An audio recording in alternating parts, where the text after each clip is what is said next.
Salut à tous et bienvenue au rendez-nous. Coucou les gens. Bienvenue au rendez-nous hebdomadaire. Alors, gros topic, encore une fois, cette semaine.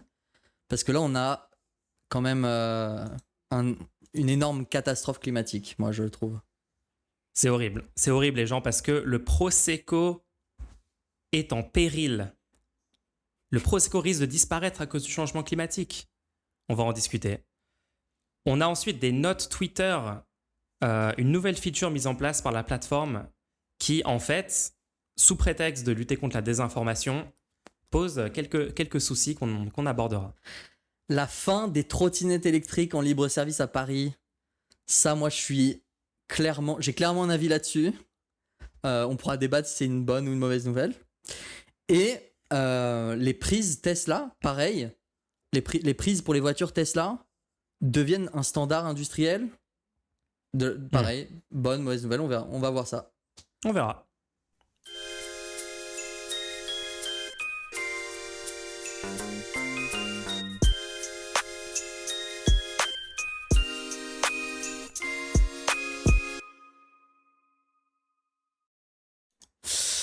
Et voilà. Alors, avant toute chose, tu nous expliques pourquoi on est encore à distance? Ah, j'en étais sûr. Oui, les gens, cette semaine, je suis à Montpellier et on enregistre ça encore une fois en remote. Mais franchement, je suis en bien meilleur état de fatigue que la semaine dernière. Je pense qu'on va pouvoir vous fournir un épisode de qualité malgré la distance. Même Mais le ouais, réseau, ouais, ouais. même le réseau est de meilleure qualité cette fois-ci. Ah oui, oui, le réseau, ça n'a rien à voir. Le lag la dernière fois, c'était compliqué. Mais là, heureusement, grâce à la fameuse technologie du câble Ethernet, Alors, on va avoir un réseau de qualité. il faut que je te dise un truc. Vas-y. La semaine dernière, donc j'ai monté l'audio parce que vu qu'on est à distance, je monte l'audio après coup. Ouais. Tu sais, pendant le jingle, les gens ils entendent le jingle et nous on continue de parler parce qu'on peut parler Ça arrive, ouais. et les gens nous entendent pas. Là, on n'a pas parlé, mais Non, là on n'a pas ça parlé. arrive qu'on parle, oui. J'ai failli ne pas mettre le jingle à la place dans l'audio et on m'aurait entendu te dire un truc du style laisse-moi parler quand ça commence, hein. Oui, oui, oui. Oh, ça aurait été incroyable, franchement. T'aurais dû le laisser, hein. Ça aurait été l'erreur la plus drôle. Oui, oui, oui. Au dernier moment, je me suis dit attends, mais j'ai dû le changer dans la vidéo, du coup il faut que je le change dans l'audio. Juste avant de le publier, j'étais content de. Bon, MDR. après, faut pas trop rire parce que là il y a des sujets très sérieux quand même à traiter. C'est vrai que là, l'heure est grave, les gens. L'heure est grave. Moi, je vous le dis. L'heure est grave parce que certains des vins préférés des Européens pourraient disparaître à cause du changement climatique, avertissent les experts. Et là, c'est pas du tout une blague, les gens. Le Prosecco fait partie de cette liste de vins qui sont littéralement en danger de plus pouvoir être produits sur le long terme à cause du changement climatique.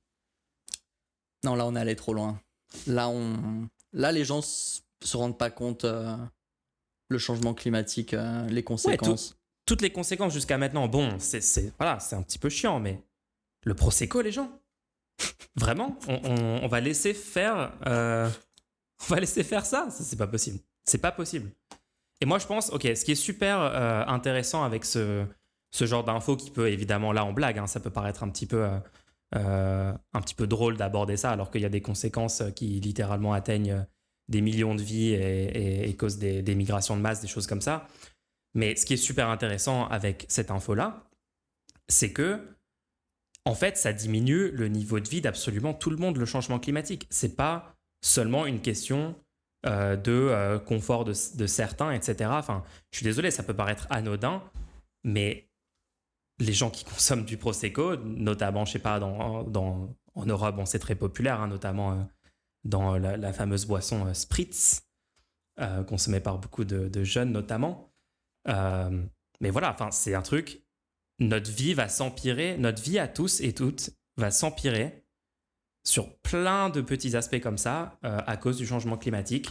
Et c'est pas que des gens dans certains pays, que des gens en dessous d'un certain niveau économique, etc. Non, c'est littéralement des biens communs, des produits qu'on a, que beaucoup de gens aiment, à tort ou à raison, hein, bien sûr. Vous connaissez nos avis sur la consommation d'alcool.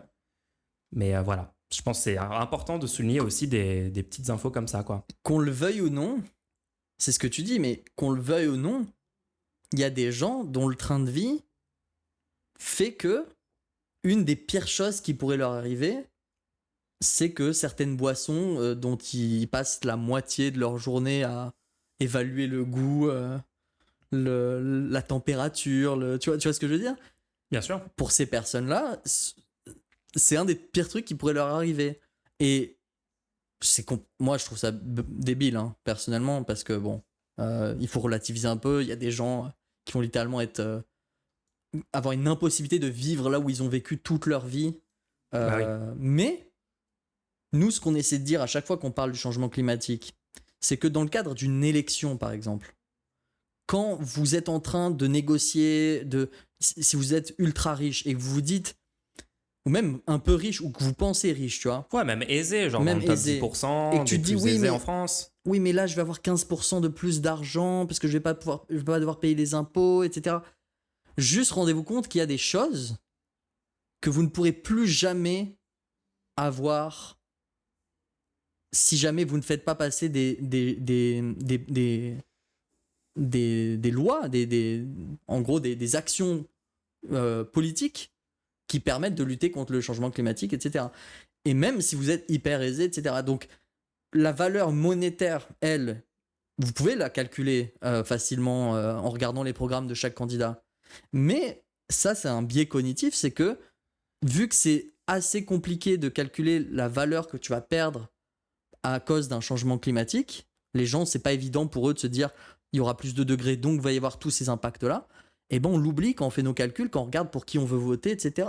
Or, je peux vous assurer que dans quelques dizaines d'années, si on bouge pas du tout, les pertes seront genre peut-être la qualité de vie des très aisés va être divisée par 2, par 3, parce qu'il y aura Exactement. juste plus C'est accès tout à le monde, certaines en fait. ressources. C'est pas parce que vous êtes dans un certain niveau de richesse, de privilège, de situation et tout, que vous allez échapper à des conséquences ultra néfastes du changement climatique. Et juste, peut-être, si vous vous posez des questions sur comment ça se fait que le Prosecco va avoir du mal à être produit dans le futur, si on fait rien. En fait, c'est un vin blanc pétillant produit dans les vignobles italiens à flanc de montagne. Les rendements de raisins diminuent, dévastés par une combinaison mortelle de conditions météorologiques extrêmes et dégradation des sols. Et du coup, cette nouvelle étude publiée cette semaine dans la revue iScience dit clairement que la récolte est fragile et menacée. Modification du paysage, impact négatif sur la production, sur l'économie locale. Tout ça, quoi. Ça fait partie des conséquences. Et les vins de Bourgogne ou encore le cépage Cabernet Sauvignon pourraient aussi être menacés. Donc voilà, peu importe le produit que vous consommez, il y a tout un tas de produits qui vont être beaucoup plus compliqués à récolter, à produire. Si on ne fait rien, mais on peut faire des choses. Et moi, parce que sur l'article en lui-même, moi c'est ça que je trouve intéressant, que tu sortes un article, le Prosecco est menacé de disparition en raison du changement climatique, cet article me fait rire en soi. Oui. Parce que... Oui, ça semble ridicule, quoi. Ouais.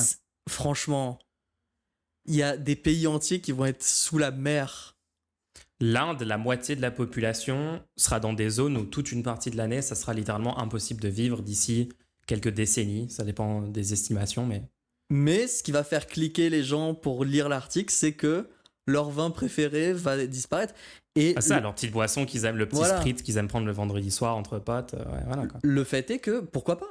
Moi, j'ai envie de dire, pourquoi pas ? Il faut mettre en lumière tous les dangers qui sont impactés par le changement climatique. Si ton intérêt à mettre fin au changement climatique, c'est pour garder l'accès à des vins, moi je dis, ok, du coup, t'as compris que le monde était en train de changer, t'as compris que ça remettait en question des choses, t'as pas compris toute l'ampleur de ce que ça remettait en question, mais c'est pas grave, t'es en train de comprendre.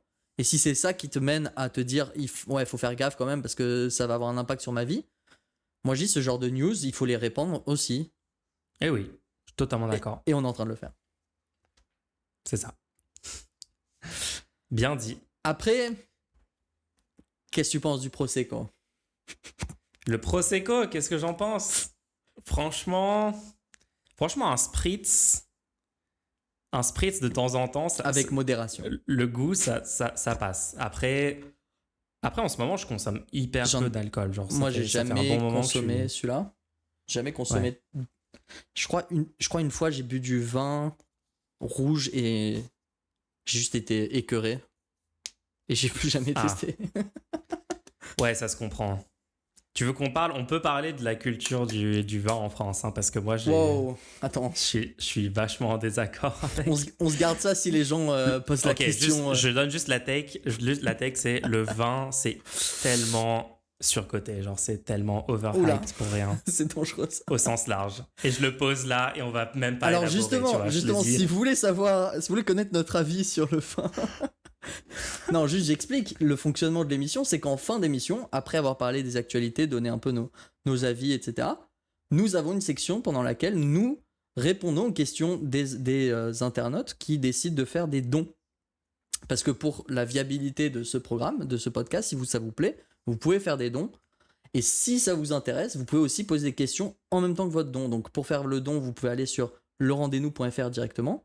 Ou si vous écoutez là maintenant, parce que le podcast est aussi transmis en direct le samedi. Donc si vous écoutez là maintenant, vous avez le lien dans le chat et vous pouvez faire un petit don et poser une question. Et la question, si elle est posée pendant l'émission, on va y répondre direct. Et si vous la posez pendant la semaine, elle sera répondue pendant la semaine prochaine. Pendant la semaine prochaine. Exactement. Pendant la semaine prochaine. Je valide. J'avais fait un sans faute et puis je sais pas, là j'y étais plus. Ah, on a tous nos moments, hein, t'inquiète. Bon, alors est-ce qu'on passe à l'info des notes Twitter, cette nouvelle fonctionnalité du site? Parce que je sais pas si vous avez vu les gens. Bon, on continue à dire Twitter, hein, on résiste encore et toujours. Mais sur cette plateforme, maintenant, dorénavant, il y a une nouvelle fonctionnalité mise en place récemment qui permet aux gens, en fait, de souscrire à un programme où ils peuvent maintenant laisser des notes d'informations sous des tweets. Je ne sais pas si vous avez vu passer ça. Vous avez sans doute vu. Il y a beaucoup de tweets en ce moment, notamment de personnalités politiques et tout, qui ont des notes attachées juste en dessous pour, entre guillemets, débunker les informations. Le problème, c'est que qui débunk les débunkers, en fait? Parce que ce qu'on a vu récemment, notamment cette semaine, c'est énormément de tweets où on avait en fait des notes en dessous du tweet qui donnaient elles-mêmes des informations, soit littéralement fausses, parce que bon, tu peux totalement citer des sources médiatiques et tout qui techniquement présentent une vision biaisée ou déforment eux-mêmes les informations. C'est pas parce que quelque chose est publié dans un article de BFM TV qu'il n'est pas faux. Ou juste des informations biaisées ou une sorte de... parfois, c'est des informations qui n'ont rien à voir avec le tweet et qui sont juste une sorte d'attaque sur la personne elle-même en disant... c'est une personne, par exemple, parle d'un sujet de fraude fiscale et là, j'ai un tweet où la réponse est juste cette personne elle-même fait une fraude électorale, soi-disant, selon cet article.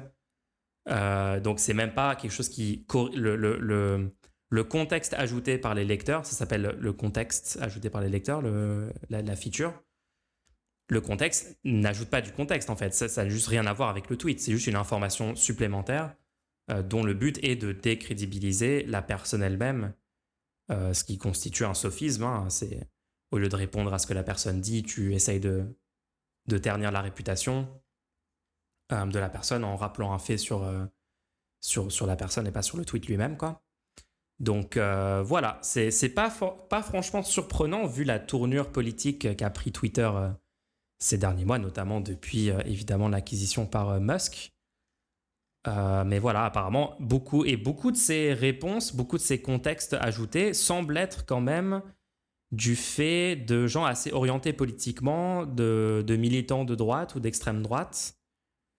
Parce que j'ai vu passer ça, je ne sais pas si tu as vu passer ça, beaucoup d'appels au sein de ces communautés-là à justement souscrire pour faire partie des gens qui peuvent ajouter ce contexte-là, parce que par défaut, en fait, si vous êtes un utilisateur Twitter, vous ne pouvez pas ajouter ce contexte, il faut faire une petite procédure, et puis après, vous avez ce droit-là, mais ils ont en fait massivement, ils se sont massivement coordonnés et relayés pour justement qu'ils fassent partie des gens qui peuvent ajouter ce contexte-là, et donc ils l'ont fait. Et je pense que c'est important d'en parler.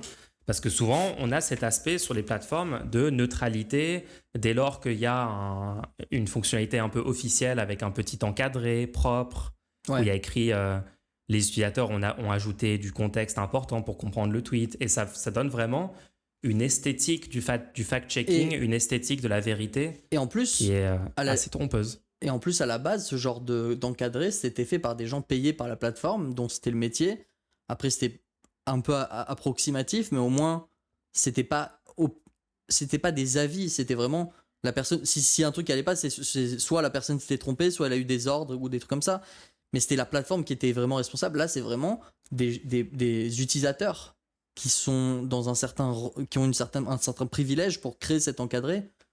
Donc, selon moi, c'est assez gênant de se dire que il y a un nouveau tiers d'utilisateurs qui a la priorité pour pouvoir mettre du contenu en avant. En fait, je le vois comme ça, moi. Je le vois comme si c'était Elon Musk qui était en train de pin des réponses sur les tweets, tu vois. Oui, ça, en tout cas, c'est la vibe. C'est la vibe que j'ai. Donc moi, j'ai un exemple là, par exemple. Je suis allé sur un exemple par exemple. Je suis allé sur Twitter et j'ai scrollé jusqu'à tomber sur un truc pour en parler. Donc là, il y a quelqu'un qui dit la fabrique de l'opinion. Selon un sondage IFOP, 84% des actifs considèrent nécessaire d'épargner pour compléter leur future pension de retraite. Ce qui devient, selon BFM TV, Quoi ? Ce qui devient, selon BFM TV, 84% des Français sont favorables à la retraite par capitalisation. Oh non. Oh non. Donc, la déformation. BFM TV a déformé en fait ce truc-là. Et là, du coup, il y a un petit encadré. Des lecteurs ont ajouté un contexte qu'ils jugent utile pour les utilisateurs. L'interprétation est trompeuse. Le sondage ne porte pas sur le remplacement du système actuel. Selon l'article lui-même, la question posée était « Faut-il épargner par soi-même pour se constituer un revenu complémentaire au moment de la retraite ?» Donc là, c'est le cas de figure où, voilà, ça marche. Il y a des gens qui ont mis en avant, parce qu'il ne faut pas juste dire « le truc va pas ». Bien sûr, le mécanisme peut être utilisé pour faire des choses bien. Voilà. Moment, Et en plus, on peut mettre « Trouvez-vous cette note utile ?» On peut l'évaluer. Quand on l'évalue, ils vont nous demander est-ce que vous trouvez que cette note est utile ? Oui, non, en partie. Après, ils vont demander, si on dit non, par exemple, ils vont demander pourquoi. Est-ce que les sources sont peu fiables ? Est-ce que les sources n'appuient pas la note, etc., etc. Le problème, c'est que, parce que jusque-là, du coup, ça a l'air sexy comme fonctionnalité. Moi, à plusieurs reprises, ça m'a permis de voir des trucs que j'aurais pas vu. Il aurait fallu que je creuse dans les réponses pour trouver ça, tu vois. Le problème, c'est que la manière dont c'est fait actuellement, ça devient une guerre de force sur les réseaux sociaux. C'est un truc de popularité. C'est un truc de... En fait, on sait même pas si c'est un truc de popularité, puisqu'au final, c'est complètement opaque. Ce n'est pas fact-checké, finalement. C'est les utilisateurs arrivent, et s'ils sont en nombre pour dire que la note est inutile ou pour ajouter une note fausse et dire qu'elle est utile, c'est ça qui va être affiché, apparemment. Puisque, encore une fois, ce réseau social étant complètement privé, nous n'avons aucun moyen de savoir comment fonctionne cette fonctionnalité. Ouais, parce que là, par exemple, moi, je peux indiquer est-ce que j'ai trouvé la note utile ou pas ? Oui, un peu, non, comme tu as dit. Mais comment je sais si, en fait, les choses montrées sont celles qui sont le mieux notées ?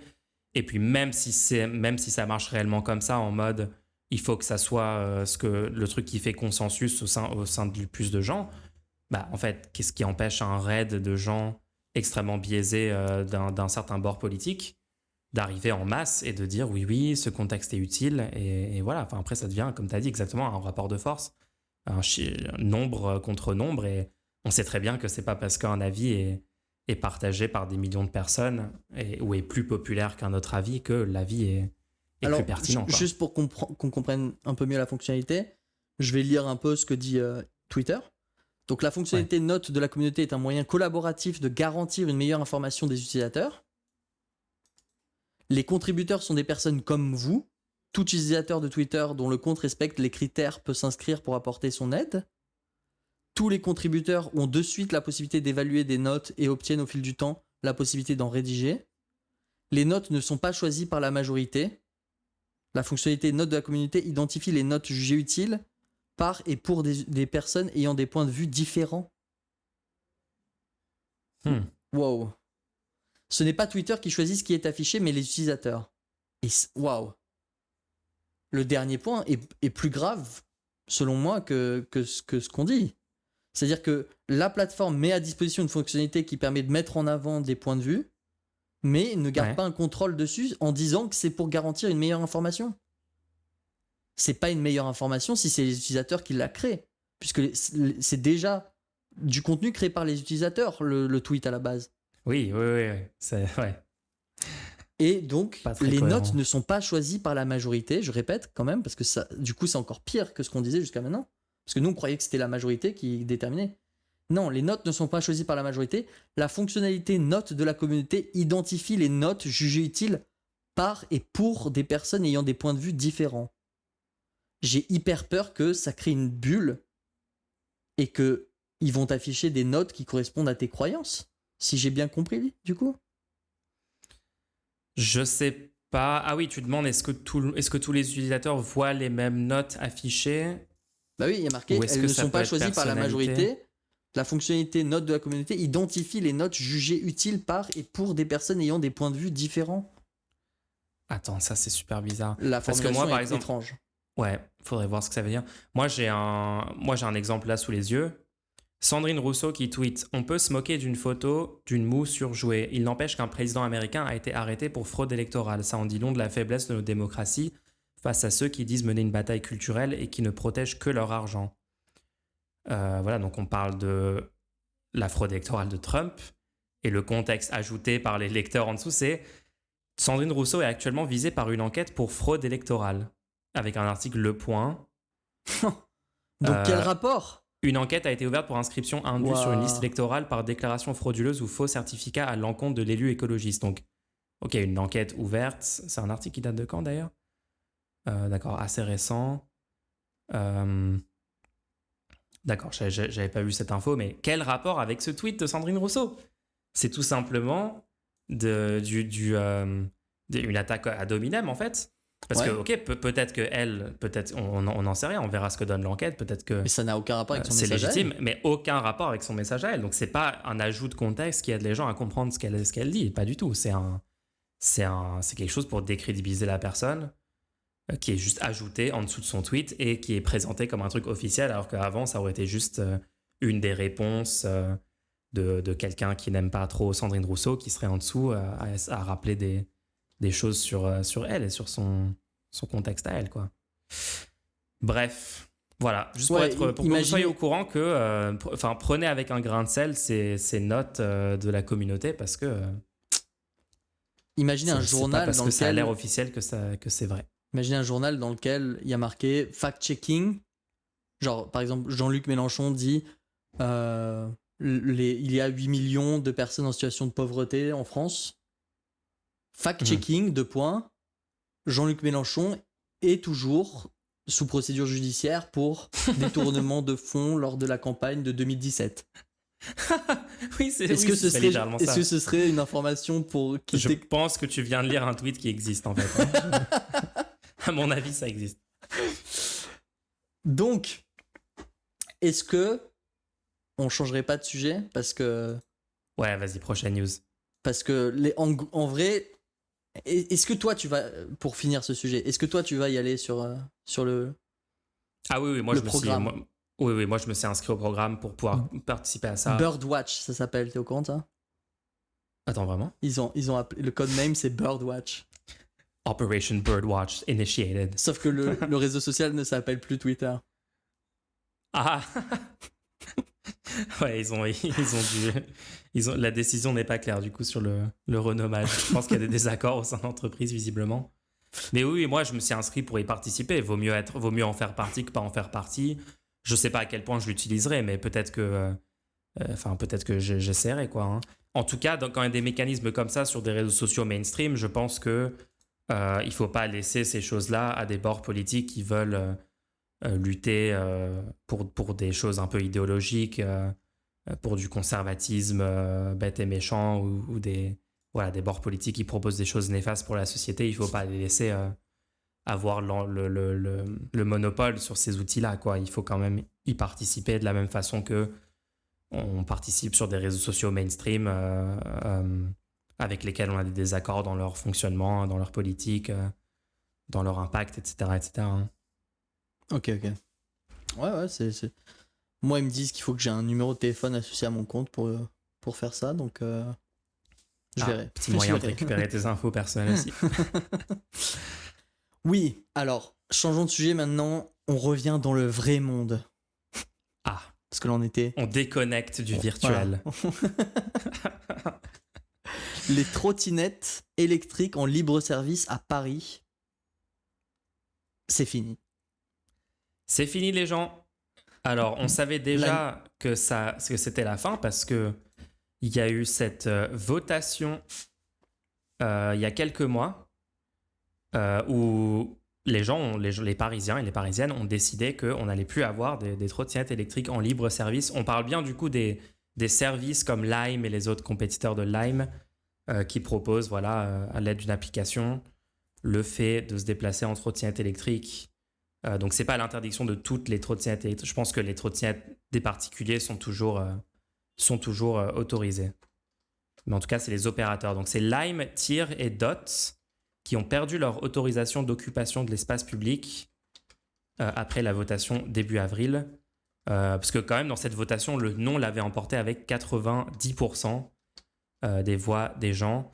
On rappelle aussi que 7% des personnes inscrites sur les listes électorales ont participé au vote. Donc, il y a quand même eu une abstention massive dans cette décision. Après, c'est techniquement le choix des gens. Alors, je ne sais pas si les gens avaient été correctement informés par les campagnes et tout, mais moi, j'en avais entendu parler à l'époque, même si j'habite pas à Paris. Donc, Moi, j'ai une question à poser directement. Est-ce qu'il y a eu Mhm. une votation pour permettre les trottinettes en libre service à Paris ? je pense pas. Parce que moi, j'avais été choqué que ça apparaisse, en fait. Ouais. Est-ce qu'on est Oui, d'accord Est-ce qu'on est d'accord quand même hautement pour... questionnable. Ouais. Est-ce qu'on est d'accord oui. pour dire que l'endroit où est laissé de manière complètement sauvage la trottinette, c'est un endroit qui est du coup illégalement loué par l'entreprise qui propose des trottinettes, qui prend de l'espace dans l'espace public sans jamais Obtenir d'autorisation ou en payer payer les... l'espace, payer la gêne sur la chaussée. Je me souviens qu'à un moment, ils avaient mis en place une carte avec des zones délimitées où tu as le droit de les garer ou tu n'as pas le droit de les garer. Mais bon, il y avait quand même énormément de zones où tu pouvais les garer, ça gênait des gens. Ouais, mais non, je pense pas du tout qu'il y a eu de vote initial. Hein. Ça fait 5 ans, du coup, ça faisait 5 ans que c'était autorisé.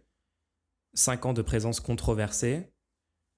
Ouais, alors toi, qu'est-ce que t'en penses de ce service de base, en fait, le fait d'avoir Moi des trottinettes électriques en ville? Moi, j'ai mon propre problème avec vraiment le véhicule lui-même. Le D'accord. concept du petit véhicule avec une batterie à l'intérieur, Ouais. j'ai un peu de mal. J'ai toujours eu un peu de mal. J'ai changé un peu d'avis depuis un moment parce que il y a l'alternative, ça reste une alternative pour des trajets courts à la mobilette ou à la voiture. Ouais. Et dans ce cas-là, c'est évident que c'est une meilleure option. Ouais, il n'y a pas de CO2 émis au moment de l'utilisation. Le problème, selon moi, c'est que l'appareil, au bout de 2-3 ans, il est plus utilisable. Est-ce que c'est l'appareil ou est-ce que c'est juste la batterie? Les deux, puisqu'il y a il y a quasiment aucune régulation pour rendre le truc réparable, avec des lois en vigueur qui permettent d'aller voir les entreprises souvent à l'étranger pour leur demander que le truc soit réparé. La plupart des cas de figure que j'ai vus, le truc ne marchait carrément plus du tout.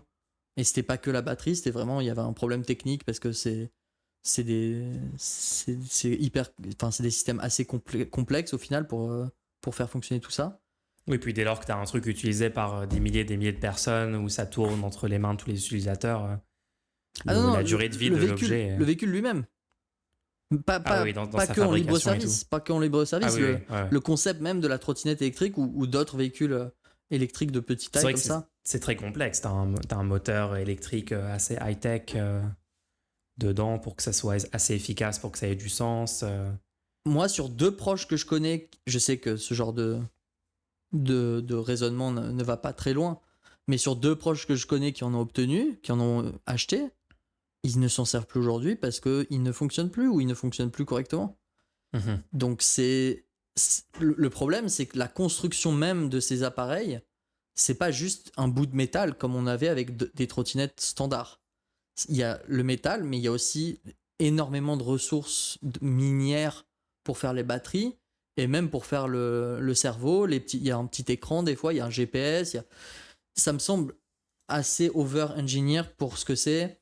Et au final, est-ce qu'on veut pas juste créer des transports en commun de qualité? Parce que tu ne peux pas utiliser ça dans un milieu rural, c'est quasiment impossible. Donc dans un milieu urbain, est-ce qu'on veut pas juste avoir un transport beaucoup plus fourni qui permet de ne pas avoir à faire les 10 minutes jusqu'à la gare, de pouvoir avoir directement un bus à côté de chez toi qui passe souvent? Est-ce qu'on peut pas investir collectivement là-dedans au lieu d'investir individuellement, et c'est ça moi qui me dérange, dans des trucs assez chers qu'il va falloir renouveler, et etc. Peu réparable, etc. Ouais. À batterie. Mais je vais pas vous mentir que certains usages que j'ai vus, par exemple, moi récemment j'ai vu où au lieu de les laisser n'importe où dans une ville, c'était vraiment à côté d'une station de bus pour te permettre d'aller d'un type de transport à un autre. Et dans ce cas-là, c'est régulé par. C'est pas une entreprise qui le fait, c'est vraiment un truc qui est à disposition des usagers du bus et ils peuvent le prendre directement avec le billet de bus. Pour continuer leur trajet, pour aller à un autre trajet, et ce qui permet du coup sur des architectures compliquées où tu pourras jamais créer une ligne de bus pour aller dans des petites ruelles, des choses comme ça.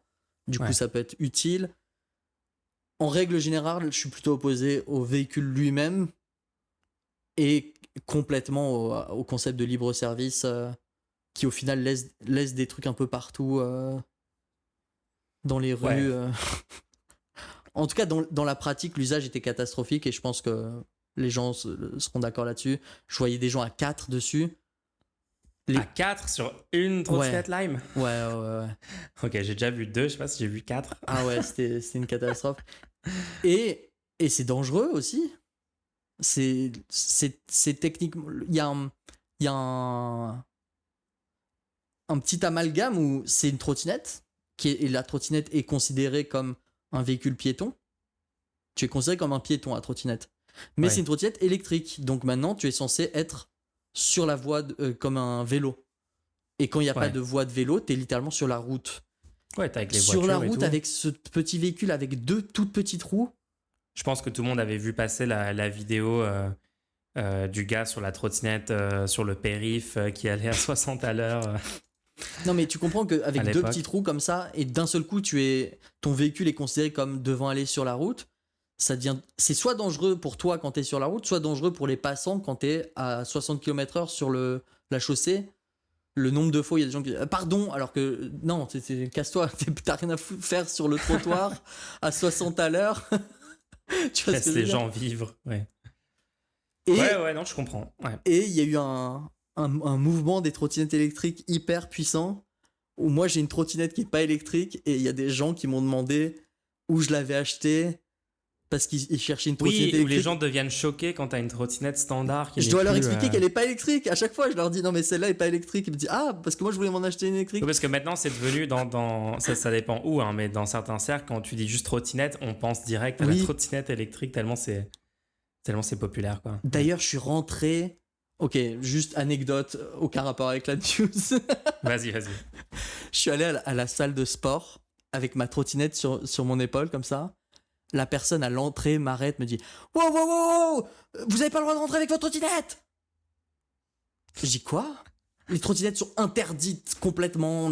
C'est interdit maintenant, à partir de maintenant. D'accord. J'habite à 1h15 de votre salle. Faut que je vienne à pied ?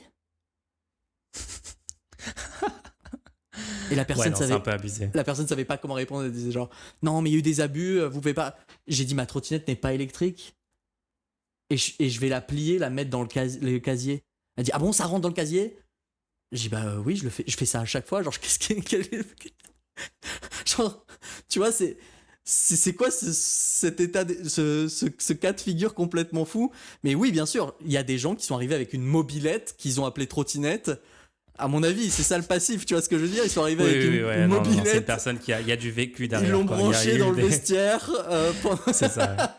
Et ils sont déchargés Il y a entièrement. un trauma, il y a clairement un trauma, il y a un PTSD présent. Ouais. Moi, j'ai juste ma petite trottinette pour faire le trajet. Ouais, non. Bref. Et du coup, c'était ça. Autre question adjacente, parce qu'il y a plusieurs aspects à la question de... C'était mon point de vue sur cette news. Il y a plusieurs aspects à la question de quel transport on veut en ville et tout. Il y a le truc, est-ce que des trucs à batterie, il faut l'encourager, il faut essayer de le développer, ou il faut rester sur des trucs sans batterie où tu utilises que la puissance de ton corps. Qu'est-ce que tu penses des vélos électriques? Parce que les vélos, moi je suis ultra favorable aux vélos. Je pense que avec des gros progrès en urbanisme dans pas mal de nos villes, notamment les fameux modèles hollandais, Amsterdam, etc. Si on se rapprochait de trucs comme ça, avec vraiment des pistes cyclables dédiées de haute qualité, où on n'est que entre vélos, avec carrément une sorte de réseau parallèle aux routes et pas juste faire des bandes cyclables catastrophiques où tu mets un trait de peinture et tu dis ouais c'est bon, on a fait des pistes cyclables. Moi, je suis assez favorable, mais est-ce que si tu fais ça et ensuite les gens commencent à favoriser le vélo électrique plutôt que pas électrique, est-ce que tu as un souci avec ça? Il y a différents types de vélos électriques. Et moi, je pense que un vélo électrique qui permet d'aller à une vitesse de vélo, même dans une pente dans laquelle c'est trop fatigant pour toi de pédaler. Ouais. Mais qui ne permet pas forcément d'aller à des vitesses de voiture, tu vois. L'installation électrique te permet de ne pas te fatiguer si tu n'as pas envie de pédaler, en fait. Ça c'est le cas actuellement. Je pense qu'elles sont limitées à 25 km/h ouais, ça, par la loi actuellement. Ouais. J'ai pas trop de problème. J'aurais peut-être un problème si... en fait, il faudrait absolument, avant toute chose, pour tous ces petits véhicules, pour tous les appareils électroniques comme ça, il faut faire passer une loi qui impose 5 à 7 ans. Moi, je serais plus pour 7 ans, mais je suis chaud qu'on fasse 5 ans pour pas être trop violent quand même au début. 5 ans de garantie constructeur, avec une garantie constructeur extrêmement large dans laquelle, par exemple, le fait que ta batterie ne marche plus est compté dans la garantie constructeur. Une garantie constructeur qui ne permet pas au constructeur de remplacer l'appareil tout entier, il doit justifier qu'il va réparer le problème, sinon il a une amende. S'il doit remplacer, il a une amende parce qu'il a techniquement du coup consommé des matériaux inutilement, s'il n'a pas fait en sorte de pouvoir réparer l'appareil sous 5 ans. Et dans ce cas-là, dans le cas où on a cette obligation de garantie constructeur qui vont pousser les constructeurs à proposer des appareils qui ne pourront pas fail complètement au bout de 2 ans parce que du coup le constructeur n'en a plus rien à faire et il va vouloir vous vendre son article suivant. Et donc c'est pas si mal que ça que vous n'ayez plus de vélo si vous voulez acheter le nouveau vélo qu'on vous propose, tu vois. L'obsolescence programmée, hein, on le connaît. Donc la garantie doit être légalement par l'État imposée à 5 ans. Je pense que si un État commence à l'imposer en plus, vu que c'est beaucoup plus facile de tout fabriquer de la même manière à l'échelle mondiale, ça dépend de quel État, mais si je pense la France imposait ça, la qualité des produits augmenterait pour tout utilisateur parce qu'ils seraient obligés d'augmenter la qualité de tous leurs produits parce qu'ils ne pourraient pas faire juste une usine pour la France. Souvent, il y a eu une seule grosse usine. Les gens ne se rendent ou pas quelques compte de ça. usines. Ouais. Souvent, ils disent mais la France n'a pas un si grand impact que ça. La France est un marché énorme. Si on impose des choses à des entreprises qui ont une économie et un marché globalisé, ils vont avoir du mal à faire uniquement autrement pour la France. Et on l'a vu par exemple quand l'Europe a mis en place le GDPR, le RGPD. Ouais. Le fait est que la mise en place du RGPD a fait que tous les sites, très peu de sites ont arrêté de proposer des choses en Europe parce que c'est un marché énorme. Ouais, c'est littéralement 800 millions de personnes. Et tous les sites se sont alignés, ce qui a après coup rendu extrêmement facile à d'autres États, par exemple des États des États-Unis, ont mis en place des trucs quasiment identiques au RGPD. Et les entreprises ne pouvaient plus se plaindre que c'était dur à faire. Ils avaient déjà le système en place. Donc tous les tous les États où les lobbyistes leur disaient non, ça va coûter trop cher et tout, ça marche plus. Donc, il faut se rendre compte de l'impact qu'on peut avoir. Et moi, je vous dis, une garantie t'arrive et tu dis maintenant, il va falloir mettre en place une garantie de 5 ans sur vos produits. Combien de produits vont plus proposer en France ? Combien d'entreprises vont plus proposer leurs produits en France ? Sans doute les entreprises qui proposaient des produits de tellement mauvaise qualité qu'ils ne pouvaient pas proposer ça. Donc, c'est pas plus mal qu'ils ne se soient pas à disposition. Et ça ouvrirait le marché pour des entreprises qui seraient prêtes à le faire. Donc, soit les entreprises sont prêtes à le faire et du coup, ils proposent des produits de meilleure qualité et c'est un win-win pour tout le monde. Hein. Je vous rappelle que du coup, les utilisateurs pourront avoir des produits qui durent plus longtemps. Un produit un peu plus cher qui dure 5 ans au lieu de 2 ans, il faut que vous compreniez que c'est positif pour vous. Genre, je sais que c'est Totalement. dur parce qu'on a des biais cognitifs où le présent a plus de valeur que le futur, de notre point de vue. Mais si vous achetez aujourd'hui un produit à 20% plus cher, qui a été fabriqué dans des conditions qui feront en sorte que le constructeur est sûr que sous 5 ans, il y a très peu de chances qu'il revienne, c'est une bonne chose pour vous. Parce que du coup, vous payez moins cher, parce que vous auriez dû racheter ce produit dans 2 ans. Bref, tout ça pour dire, il faut cette garantie-là. Et à ce moment-là, on pourra commencer à parler de trottinettes, vélo électrique. Parce que moi, je suis désolé, un vélo standard, ça se casse souvent.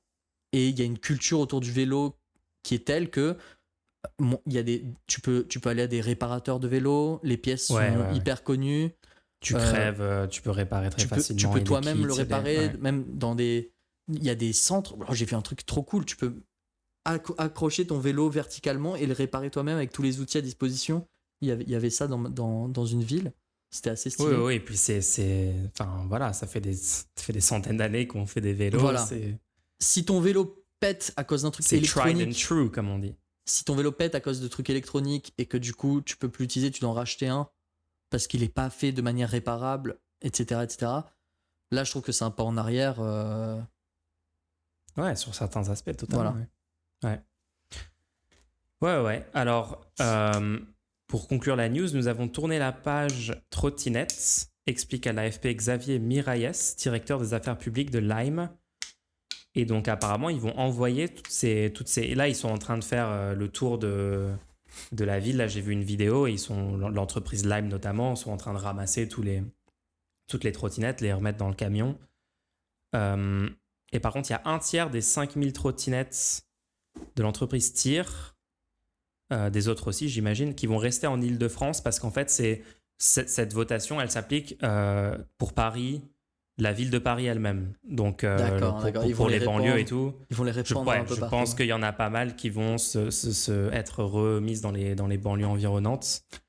Après, pourquoi pas ? C'est-à-dire que essayons d'utiliser jusqu'à la fin de leur cycle de vie ces appareils.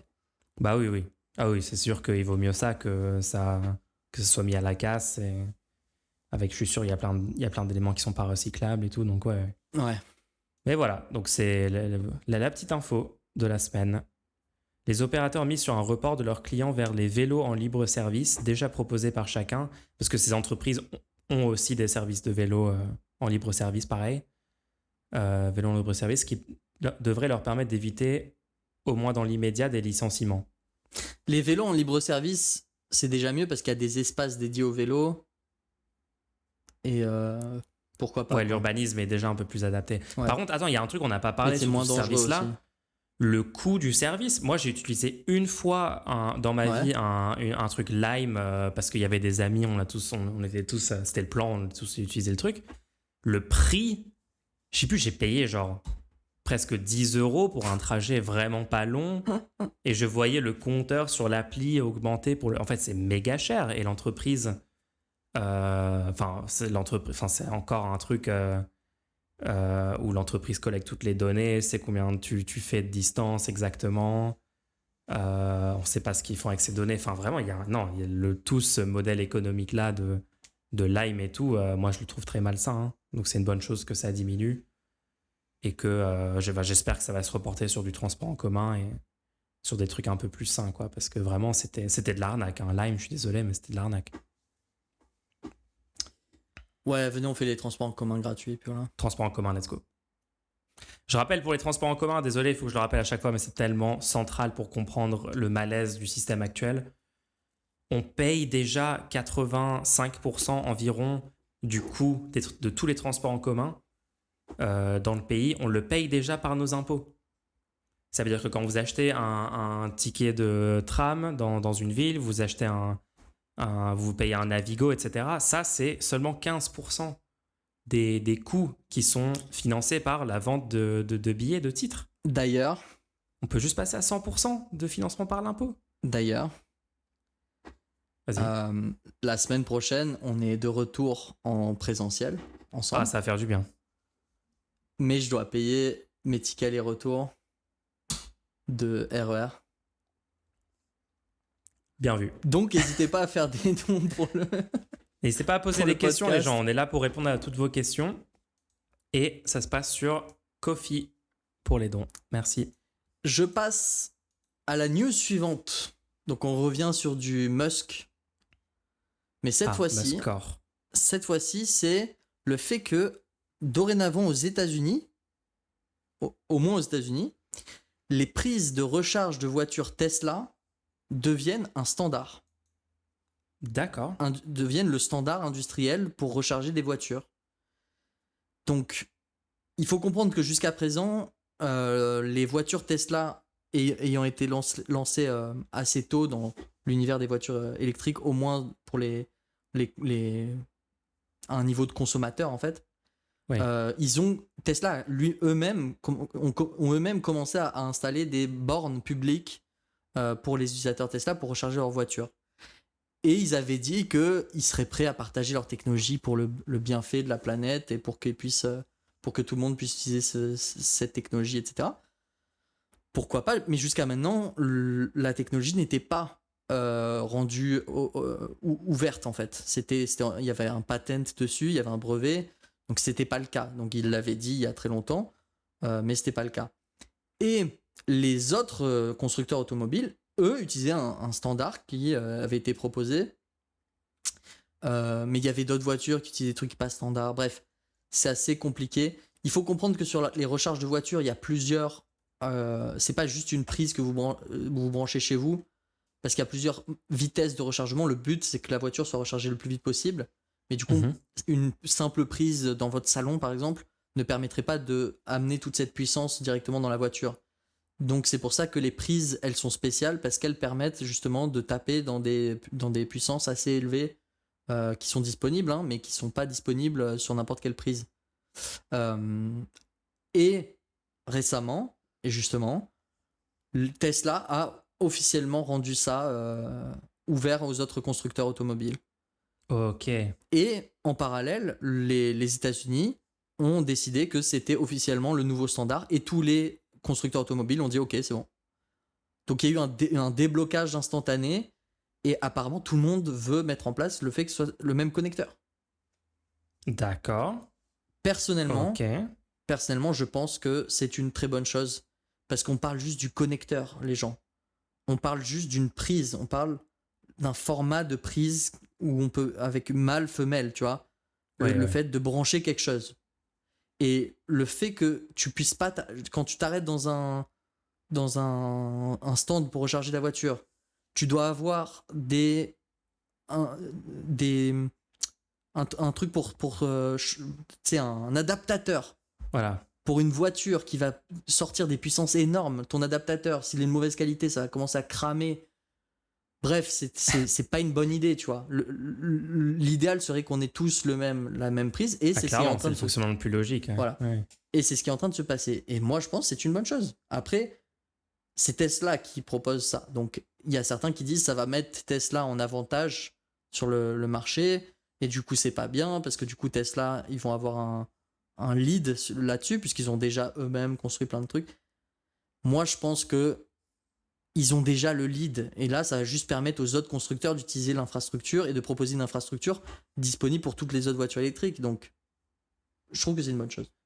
Ouais. Mais du coup, si j'ai bien compris, c'est pas une décision qui vient d'un régulateur public et tout. Là, je vois, c'est Society of Automotive Engineers qui qui a dit qu'ils allaient mettre ça comme le moyen de chargement standard. En fait, chaque constructeur s'est aligné au fur et à mesure. Par exemple, D'accord, Ford. ça a été un peu un truc en domino, quoi. Il y en a un après l'autre, les autres. Ouais, Ford et General Motors. Donc, aux États-Unis, tu prends Ford et General Motors, t'as déjà genre bien couvert bien sûr. les automobiles aux États-Unis. Ils ont annoncé qu'ils seraient tous construits à partir de leur annonce là. Ils seraient construits en utilisant le plug de chargement de Tesla. D'accord. Et après, le truc dont j'ai parlé, SAE International, quelques semaines après, on dit que eux aussi, ils étaient pour que ça devienne standard. Ok. Ouais, parce que juste après, t'as Volvo, Mercedes-Benz et Rivian, je connais même pas, Rivian, qui ont annoncé qu'ils allaient suivre aussi. Donc, il y a eu un déblocage, tout le monde a dit ok, on utilise ça, quoi. Ok. Et c'est bien parce que ça va. En fait, c'est vraiment un cas de figure où si chaque constructeur pense indépendamment, c'est plus rentable d'avoir ton propre format. Parce que indépendamment, tu peux te dire, moi, avec mon propre format, je vais pousser les gens à utiliser ma voiture en ayant le meilleur, le meilleur réseau de chargeurs sous-jacent possible. Donc, je vais construire les chargeurs et il y aura que mes utilisateurs qui auront le droit d'utiliser mes chargeurs, tu vois. C'est vrai que Tesla aurait pu techniquement faire un move moins dans l'intérêt général. Exactement. Bah, c'est ce qu'ils faisaient jusqu'à maintenant. Attends, on va pas leur excuser d'avoir fait ça jusqu'à maintenant parce que maintenant ils ont changé d'avis. C'est vrai. Donc c'est bien, leur move est bien maintenant, mais jusqu'à maintenant c'est ce qu'ils faisaient. Ils disaient ouais, vous pouvez très bien acheter une autre voiture électrique, mais si vous voulez avoir accès au supercharge Tesla. Et pourquoi tu penses qu'ils l'ouvrent aux autres constructeurs? Parce que voilà, c'est la deuxième partie. Il doit quand même y avoir un intérêt. C'est la deuxième partie de mon propos, oui, si tu penses individuellement, chaque constructeur a pour intérêt de proposer son propre réseau de chargeurs et de dire si vous voulez notre réseau de chargeurs, vous devez utiliser notre voiture. Mais l'industrie des voitures électriques, si jamais ils peuvent avoir un réseau unifié, en tant qu'industrie, elle a beaucoup plus de chances de grossir par rapport aux voitures à combustion et tous les acteurs pourraient en profiter. Oui, donc c'est un raisonnement à l'échelle de toute l'industrie du véhicule électrique individuel. Et donc, du coup, ils se disent, bon, si l'industrie connaît un essor, comme nous, on est pour l'instant leader là-dessus, en tout cas aux États-Unis, parce qu'en France, il y a quand même la Renault Zoé, par exemple, qui est meilleure que la Tesla, mais bon. Tesla va pouvoir diminuer, va pouvoir investir autant ou moins qu'avant dans la construction de bornes de recharge, mais avoir un nombre de bornes de recharge qui ne fait qu'augmenter avec le temps. Et pour chaque constructeur, l'investissement à faire pour avoir un nombre de bornes de recharge supérieur est plus bas. Et en parallèle, quand les acheteurs, quand les consommateurs vont vouloir choisir leur voiture, est-ce qu'ils veulent une voiture électrique ou est-ce qu'ils veulent une voiture à combustion, ils vont regarder, ils vont dire ah ben une voiture électrique, maintenant c'est vrai que si j'ai une voiture électrique, il y a pas mal de bornes de charge à disposition et ça pourrait me permettre de faire un trajet sans trop d'accro, quoi. Ouais. Ok. Donc, pour une fois, il y a eu un move qui était dans l'intérêt commun. Et encore une fois, comme on le dit à chaque fois, l'intérêt commun est dans l'intérêt égoïste de chaque acteur. Eh oui. Très bon exemple de ça. Mais après, ce qui est incroyable, c'est qu'il y a sur d'autres aspects où ces grosses entreprises-là font pas du tout ça. Regarde Apple avec le port Lightning, quoi. D'ailleurs, je crois que ça va changer, ça, non? Si j'ai bien. Est-ce qu'on va parler d'Apple et de son port Lightning? Pas tout de suite. Attendons. Si je démarre bien fait pour tous là-dessus, ça va faire une demi-heure. Franchement, attendons que la loi passe et qu'on regarde un peu comment Apple répond, parce que ils peuvent faire énormément de moves différents pour répondre à cette loi. Donc juste pour vous rappeler, la loi, c'est normalement Apple, ça fait des années qu'ils doivent absolument utiliser le USB-C pour ne pas que les gens aient à racheter des câbles pour leur iPhone. Ça n'a aucun sens. C'est une réglementation européenne qui est rentrée en vigueur. Et apparemment, ils auraient un USB-C, mais ils réussiraient quand même à forcer les gens à utiliser leur USB-C, parce qu'il y avait qu'avec leur USB-C qu'ils auront accès à certaines fonctionnalités. De ce que j'ai compris, la loi les force à permettre le rechargement. avec n'importe quel câble USB-C. Et si Ah. j'ai bien compris leur move, ce serait de proposer uniquement la data, de Ah. pouvoir transférer des fichiers uniquement avec un câble certifié Apple. Oh là là là C'est là des là. rumeurs, Bon, c'est des rumeurs. c'est des mais rumeurs. on verra, déjà. on verra, On couvrira tout ça dès lors qu'on aura des informations, vous inquiétez Parce pas, qu'il on y vous a, tiendra je crois qu'il n'y informés. a pas dans la loi officiellement que le câble est censé pouvoir être similaire dans le cadre de transmission de données. Et Apple vont tout faire pour avoir un moyen de certifier. Tu sais que ça leur apporte pas mal d'argent de certifier des câbles. Hein. Bon, bah, on aura un contre-exemple à des boîtes. D'ailleurs, quand vous achetez des Voilà. câbles Lightning, regardez bien sur les articles que vous achetez. La plupart du temps, vous allez chercher les câbles les moins chers parce que vous les payez le moins cher, pourquoi pas, tu vois. Regardez bien les images proposées parce que souvent, le connecteur lui-même va être obfusqué avec un petite pastille grise. Ils vont pas vous montrer exactement le câble Lightning Attends, dans quoi l'image. Ouais, c'est un vrai truc ça. Parce que le câble n'est pas certifié, ils veulent pas que tu vois, ils veulent pas qu'Apple puisse lui dire vous vendez le câble Lightning. Ah, genre, ils vont te vendre un câble Lightning, mais sans dire que c'est un câble Lightning et sans Ils montrer que c'est un disent- câble Lightning. Câble pour iPhone. Ah. Et sur l'image, s'ils sont pas certifiés, ils vont du coup masquer. Mais vous verrez ça sur Incroyable. des sites peu recommandables d'achat en Chine ou des choses comme ça, tu vois. Dont on citera pas le nom. Ok. Très intéressant. C'était quoi le sujet? Sur les Tesla. Non, c'est bon, les Tesla, on en a bien parlé, c'est bien. Moi, je suis d'accord avec toi, c'est un truc positif. On peut peut-être dire un peu sur les véhicules électriques en général. Je rappelle que les analyses cycle de vie de ces voitures électriques-là montrent qu'il y a environ, sur l'ensemble du cycle de vie, donc ça veut dire la construction de la voiture, donc ça comprend le moteur, la batterie, etc., plus toute la durée d'utilisation, plus le recyclage, etc. Au total, quand même, pour des véhicules comparables, il y a environ 2 fois moins d'émissions de gaz à effet de serre pour les voitures électriques que pour les voitures thermiques à essence classique. Donc bon, c'est quand même mieux techniquement, mais après, Si vous avez bien besoin de sûr, changer c'est de pas la voiture. solution ultime, quoi. Si vous avez besoin de changer de voiture, parce que Je on pense que c'est ça rappelle- le truc important. Ouais. Il faut comprendre que la plupart des consommations de votre voiture thermique est faite à la construction. Donc une fois qu'elle est construite, que vous êtes dedans et que vous êtes en train de conduire, utilisez-la jusqu'au dernier moment et ne la changez pas sur un coup de tête ou par mode ou je ne sais quoi. c'est vraiment si vous avez pas de voiture et vous êtes dans une zone où vous avez absolument besoin d'une voiture, à la campagne, dans des petites villes, des choses comme ça. Dans ce cas-là, ouais, comme premier véhicule, ça peut être une bonne idée de prendre une Renault Zoé, un truc comme ça, quoi. Et moi je dis les gens sont pas assez payés actuellement pour qu'on puisse leur demander d'acheter des voitures électriques.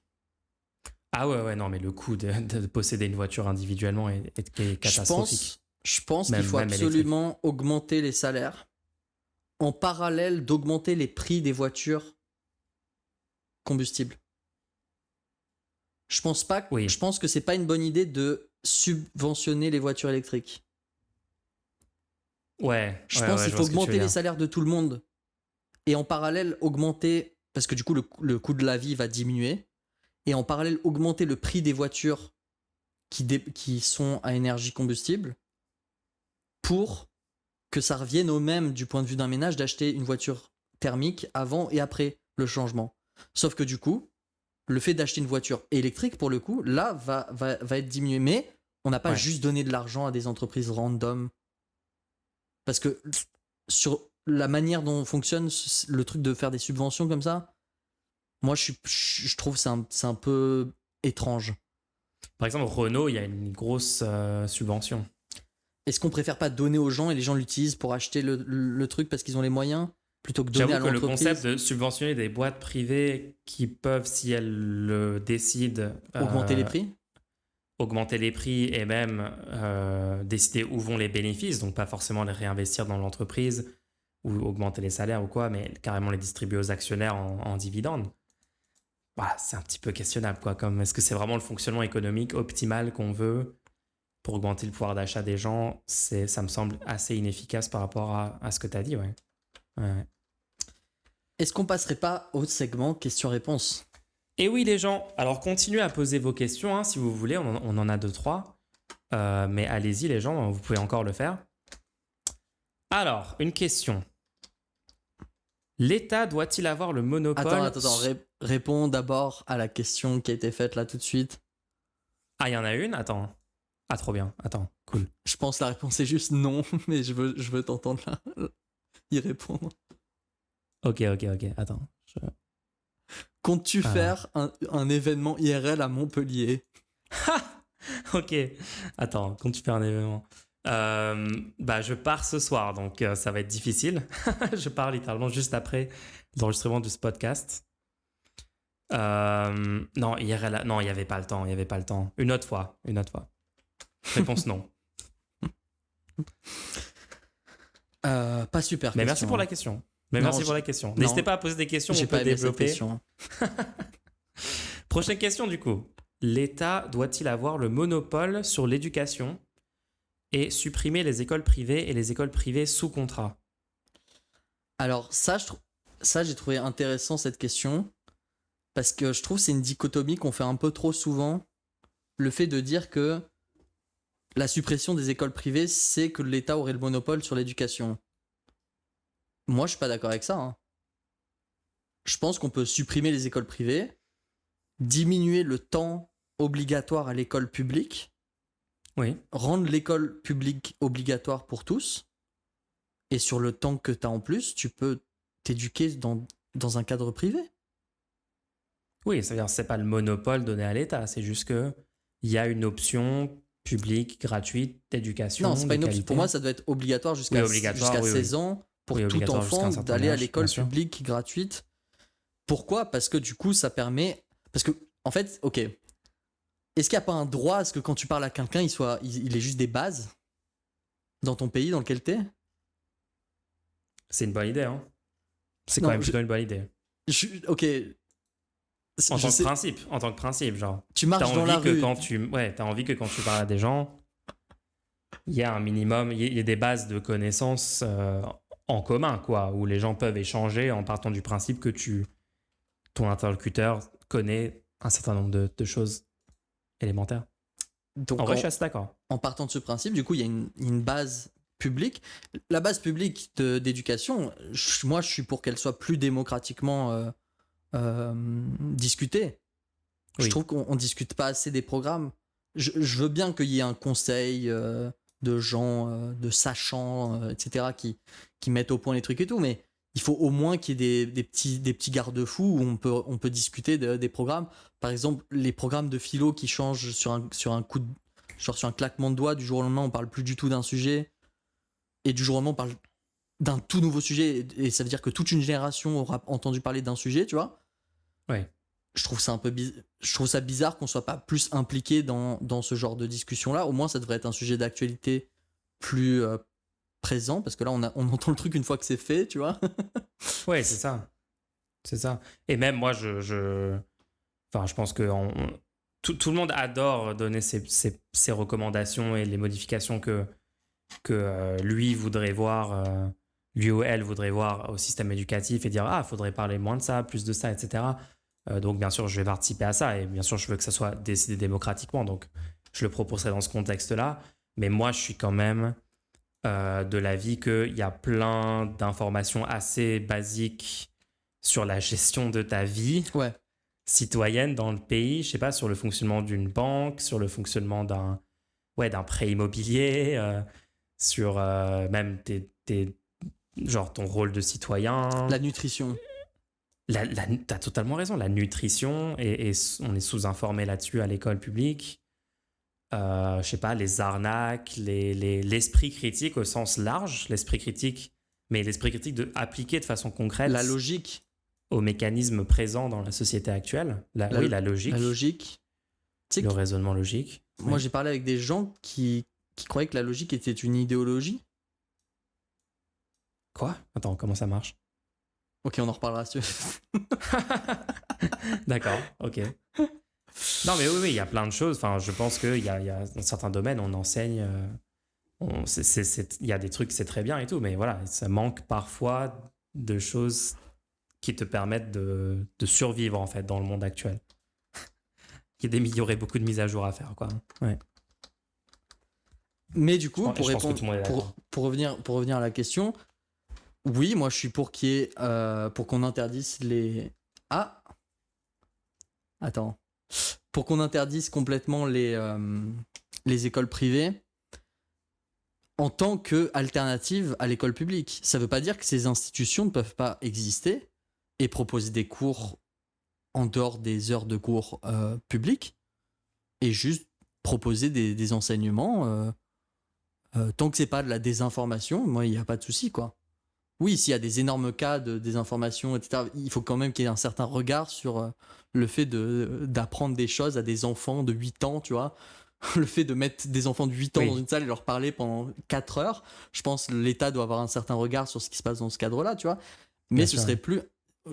je pense que en tant qu'institution, organisme qui peut techniquement remplacer un enseignement proposé gratuitement par le public avec un corpus, etc., moi, je pense qu'il faut arrêter ça, quoi. Et surtout, si ton enfant est obligé d'être là toute l'année, est-ce que quand t'es giga riche, tu vas pas t'intéresser un peu plus à la qualité des enseignements dans le public? Ça, c'est un super argument. Ça, c'est toujours un super argument pour tout système. Le fait de le rendre universel et que même les gens les plus privilégiés qui ont le plus de moyens et donc d'influence mécaniquement doivent y participer et donc ont un intérêt à ce que ça fonctionne le mieux possible. Toujours un super argument, ça. Hein. Moi déjà, attends, 2 secondes. Déjà, je suis hyper content que ce soit complètement normalisé le concept qu'on oblige des gens à venir apprendre. C'est complètement normalisé. Si c'était pas normalisé et qu'on devait en parler là maintenant et qu'on disait on va obliger des gens à venir dans une salle apprendre des choses, ça serait extrêmement dur de se battre pour le mettre en place. Moi, je suis assez fier que des gens se sont battus, ont réussi à le mettre en place. Ouais. Et qu'on n'a pas dit non, mais tu vas empêcher ces gens de se faire leur expérience dans la vie, de travailler dans l'atelier de leur père, je sais pas quoi, tu sais, genre tous les arguments qui ont dû être débattus pendant des siècles pour pouvoir permettre à tout le monde d'avoir accès à l'éducation. Il y a des énormes problèmes. Les parents doivent avoir la liberté d'enseigner. Ouais. Tu peux pas contraindre l'enfant à être mis en face de certaines informations et tout. On connaît les opinions divergentes divergentes là-dessus. Hein. Il y a des énormes problèmes, bien sûr, dans l'éducation aujourd'hui. Perso, j'ai mal vécu quand juste tout le processus éducatif, je trouve qu'il y avait plein de problèmes et tout. Mais en relativisant, je suis hyper content d'avoir pu avoir accès à ça. Et que tout le monde puisse avoir accès à ça. Et il faut savoir aussi, concernant les écoles privées, elles sont privées, c'est le nom, c'est école privée, mais elles reçoivent des giga subventions de l'État. Et ça, je trouve pas ça normal non plus. Hein. Est-ce que cet argent-là doit pas être utilisé pour rendre l'école publique meilleure ? Est-ce qu'on veut vraiment donner de l'argent à des gens qui prétendent qu'ils vont faire l'enseignement aux élèves ? On sait pas trop ce qui se passe. Oui, il y a ça respecte certaines règles et tout, mais du coup, pourquoi est-ce que dans ce cas, c'est pas juste une école publique ? Pourquoi est-ce qu'on prend pas cet argent pour proposer un enseignement public à tous ces élèves qui sont dans ces salles, quoi ? Enfin bref. Oui, moi, ça a l'air logique. Ma position est assez... Toi, t'en penses quoi, toi ? Franchement, je suis assez d'accord avec toi. Je sais pas ce que j'ajouterais. Juste rappeler que quand c'est... si on laisse se développer... Enfin, il y a des gros risques à laisser se développer des systèmes d'éducation privés. Par exemple, je sais pas, aux États-Unis, dans le supérieur, il y a une corrélation parce qu'ils ont laissé ça se développer. Donc, il y a une corrélation maintenant entre l'argent que tu as et ton accès aux universités les plus prestigieuses. Et ça, en termes d'égalité des chances et en termes de ne pas créer une dystopie où il y a une classe dominante, une classe hyper aisée, privilégiée, qui a accès aux meilleures choses. Et du coup, ce qui accroît les inégalités et les tensions dans la société par ce biais-là. Je pense que faut essayer de ne pas aller vers un modèle comme ça. Et malheureusement, j'ai l'impression que récemment en France, par certains aspects, on se rapproche de ça. Je sais qu'il y a dans le supérieur, il y a beaucoup d'écoles privées qui se développent. On laisse faire les alternatives qui émergent parce que il y a des manquements du système public. Et c'est juste pas une bonne idée, les gens. C'est pas une bonne idée. Par contre, il est important dans ce que j'ai dit, c'est important d'entendre que j'ai proposé de diminuer le temps obligatoire à l'école. Je trouve que le temps obligatoire à l'école est insensé. On n'a pas besoin de rester aussi longtemps à l'école. Vraiment. Oui, puis le format où tu es assis sur une chaise, sur une petite table à 30 dans la classe devant un professeur qui détient la sainte vérité que tu peux pas remettre en question. Moi, ça m'a causé plus d'un conflit au cours de ma scolarité. Mais oui, non, il y a plein de choses à revoir, les gens. On va pas lister tous les trucs. On va pas lister tous les trucs. On va pas revenir là-dessus, ça va être trop long. Alors, est-ce qu'on passerait à la prochaine question, les gens? N'hésitez pas à continuer à poser des questions. Moi, je dis, ok, j'envoie un énorme pavé dans la mare. Go. Vas-y. Je pense qu'il faut permettre à tous les élèves un accès complet à Internet pendant les contrôles. Tous les contrôles. Ok. Attends, laisse-moi réfléchir à ça. Ça, c'est une take, tu me l'as pas encore sortie. Il faut que je l'analyse un petit peu. Alors, accès complet à Internet pendant tous les... Ouais, vas-y, je suis chaud. Tu m'as convaincu direct. Bah, en fait, la question c'est... oui, parce que en fait, ton argument, ça serait que dans la vraie vie, dans la société actuelle 2023, dans la plupart des contextes, les gens ont un full accès à Internet à tout moment. Et il faut que ça soit pris en compte dans le système éducatif. Il faut savoir que je suis contre le fait qu'il y ait même des contrôles. Ok, non, attends, j'ai des contre-arguments. Attends. Justement, laisse-moi étayer un peu. Je suis contre le fait qu'il y ait des contrôles jusqu'à la fin de la primaire. Pour moi, tu dois t'assurer que les enfants aient les compétences jusqu'à la fin de la primaire. Et il n'y a pas des contrôles pour noter les gens et tout. C'est est-ce qu'ils ont les compétences ou pas. Et tu augmentes l'attention que tu portes jusqu'à ce qu'ils aient les compétences. Et donc là, il n'y aurait pas de contrôle pour les primaires et tout. Donc, à partir d'un certain seuil, pourquoi est-ce que on empêche... Vas-y, donne tes arguments. Alors, imagine que on essaye de t'enseigner un truc qui utilise un raisonnement logique pour faire le plus simple, disons, un problème de mathématiques. Et on essaie de te faire ça. Est-ce que si l'élève il va juste sur ChatGPT, il donne le problème et ChatGPT recrache la réponse et il met la réponse et il a la bonne réponse, il a les points sans avoir compris du tout le raisonnement, sans avoir fait l'exercice qui est censé t'aider à développer tes capacités de raisonnement, disons, pour simplifier, hein, bien sûr, mais est-ce que ça c'est une bonne chose vraiment? Ok, est-ce que ok, je vais répondre avec un truc qui est peut-être horrible. Vas-y. Avec quand tu rends ta copie, le professeur a accès à tout l'historique que tu as consulté pendant le contrôle. Attends, what? Non mais attends, là ça devient beaucoup trop complexe. Du coup, tu sais ce que l'élève est allé chercher pendant le contrôle. Et il peut justifier sur sa copie ce qu'il est allé chercher pour faire son travail. D'accord. Donc tu peux dire, on te questionnait sur cette question et le travail n'a pas été effectué par toi, donc tu n'as pas les points sur cette question, tu vois. Donc en gros, tu aurais le droit, dans ce scénario que j'ai donné, tu aurais le droit d'aller chercher les règles mathématiques ou les méthodes et tout qui te permettent d'obtenir la réponse, mais tu n'aurais pas le droit de juste avoir un truc qui recrache la réponse. Ouais. Je te donne un exemple. Si l'élève, dans une question de physique-chimie, il va chercher les formules elles-mêmes. Oui. Donne-moi la formule pour connaître, par exemple, un volume en je ne sais pas quoi, tu vois. Et qu'il prend cette formule qu'il a trouvée sur Internet et il résout l'exercice, il a tous les points. S'il va sur un forum où l'exercice a déjà été fait, il dit comment, genre, voici mon énoncé, comment je... Voilà. Et il trouve sur le forum la réponse et qu'il met la réponse, il n'a pas les points. D'accord. Ok, bon, déjà, je vois dans l'implémentation, c'est intéressant comme concept. Après, dans l'implémentation pratique, je vois des problèmes, mais bon, C'est une trouver des proposition. solutions. Je pose des choses. C'est bien, c'est bien. Non, mais Je c'est propose bien des choses. de balancer les trucs, on bouge le curseur, on voit, on voit ce que les gens. On voit comment On ça. lira les commentaires, on lira ce que vous dites, ok? Non, parce que je trouve quand même qu'il y a un problème.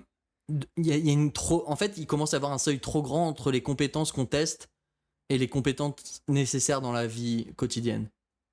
Il n'y a pas un problème entre ce qu'on essaye de faire obtenir comme savoir pendant les cours et ce que enfin, sauf dans certains cas, bien sûr. Mais moi, je trouve ce qu'on teste est vraiment loin de ce qu'on Bah, de ce moi, qu'on a besoin. moi, je me souviens, moi, je suis sorti du système éducatif, même du lycée et tout, il n'y a pas si longtemps que ça, en vrai. Et je me souviens qu'en histoire, le fait de connaître par cœur certaines dates et tout, Oh, c'était hyper central dans ce qu'on te demandait et que tu étais mieux noté et que tu perdais des points si tu pouvais pas recracher du par cœur, des dates, etc.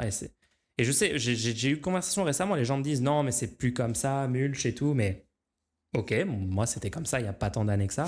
ouais, moi, je Et connais même, les jours et les mois. Hein. mais même dans le supérieur, il y a plein de choses où on teste pas tes capacités de raisonnement, des choses comme ça, mais c'est vraiment des trucs par cœur. Hein. J'ai eu un contrôle. C'est un problème, ça. Hein. J'ai eu des contrôles de langage Python sur papier. Oh non. Oh non. Et j'ai perdu un point parce que j'ai mis le signe multiplié dans une opération au lieu de mettre un astérix. Mais non. Parce que l'astérix Ok. correspond au signe multiplié en Python. Bon, je pense que tout est dit. Je pense qu'avec cet exemple, on peut clore, on peut clore cette réponse. Ah là là. Tu n'auras pas une calculatrice dans ta poche tous les jours. Vraie phrase. On parie. Tu sais que j'ai l'intégralité de Wikipédia offline sur mon portable. Bah oui, bien sûr. Je crois que ça tient pas en 4 gigas l'intégralité de Alors, Wikipédia. Si tu prends toutes les images, c'est 30 gigas. Si tu prends juste le texte, c'est 4 gigas. C'est 5 gigas maintenant, je crois que ça a augmenté un petit peu. Attends. Avec toutes les images, Ouais. tout Wikipédia, c'est qu'en anglais, tu En parles français, de... là j'ai pris tout en En français. Wikipédia en français, ok. Wikipédia en français. Attends, mais c'est quand même gigantesque. Et même avec toutes les images, c'est que 30 gigas. Là, j'ai cherché le. Ils doivent être en basse résolution, les images. J'ai cherché la sauce piquante parce que je voulais savoir de quoi était fait la sauce sriracha. Valide. Recherche valide. Mais ouais, t'as tout Wikipédia offline dans ta poche en permanence. Tu peux chercher toute l'histoire déjà de base sur Wikipédia. Il y a littéralement tous les faits historiques nécessaires pour n'importe quelle conversation que tu auras avec n'importe qui au quotidien. Mais c'est vrai que ça, c'est un truc...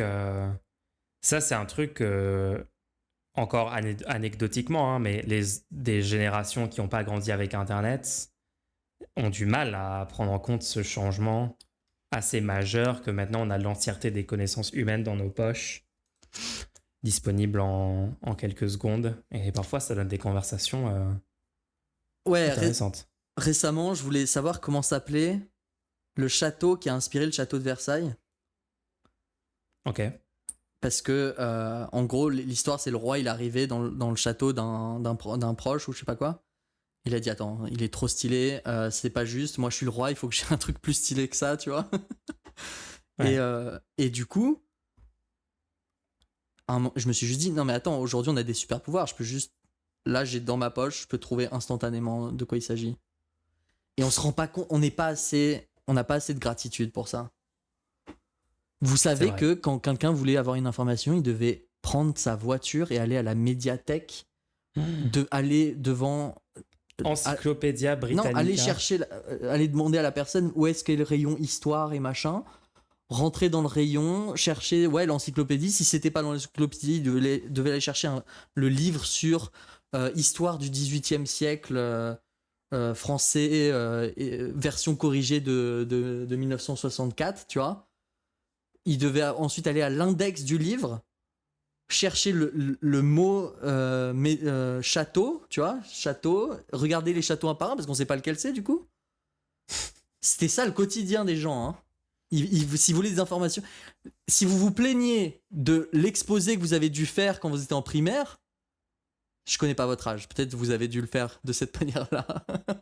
Aïe, aïe, aïe. Un exposé en primaire quand il y avait littéralement aucun ordinateur, c'était des allers-retours, des photocopies horribles, des découpages. Ouais. Je suis d'accord, on doit être plus reconnaissant pour tout ça. Hein. On se rend pas compte même sur l'échelle de temps sur laquelle ça a changé. C'est quand même incroyable, quoi. C'est quand même basé de fou. Soyez reconnaissants, les gens. Du coup, Sur apparemment, il n'y a pas de questions supplémentaires. N'hésitez pas à en faire pendant la semaine qui arrive. Là, pour les gens qui nous écoutent, par exemple, en différé, si vous avez des remarques ou des questions ou que vous voulez juste soutenir un contenu qui n'est pas littéralement le statu quo, vous pouvez le faire en faisant un petit don. Et nous lirons cette question maintenant la semaine prochaine parce que le segment, il vient de se terminer. Voilà, je l'annonce. Voilà, c'est fait, officiellement. Rendez-nous la semaine prochaine, les gens. Exactement, on se donne rendez-vous la semaine prochaine. C'était un plaisir, comme d'habitude. À la semaine prochaine. Bien sûr. Ciao.